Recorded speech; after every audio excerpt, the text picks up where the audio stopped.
It's more fun on festival.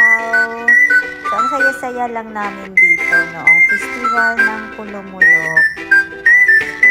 Laro kami nitong yung baril-barilan na may premium na pearls or chichorias. So, ang galing-galing dito ng asawa ko kasi retired army to kaya ang dami niyang matamaan na target ng mga pato, mga posporo. Basta kung ano-ano yung mga target yan sa karyahan na to. Ayan, yung mga baboy. Itong daughter ko walang natamaan. Itong tatay ko meron din naman natamaan. Ako meron dalawa. Kawawa. Itong asawa ko husband. Ayan yung price namin. Nag-spend kami ng 400 pesos. Yan lang yung premium. Dahil wala naman kaming succession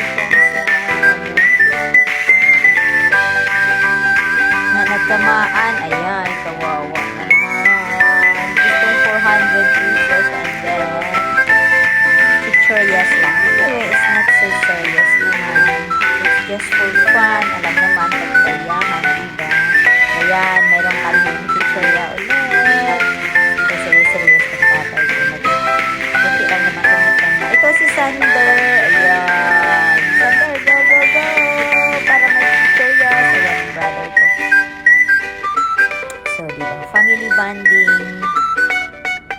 Nakakatawa nga dahil sa Kulumulok, nag-attend kami ng festival nila.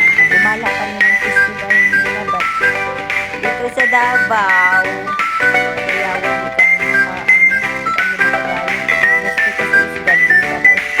mahirap kasi yung parkingan.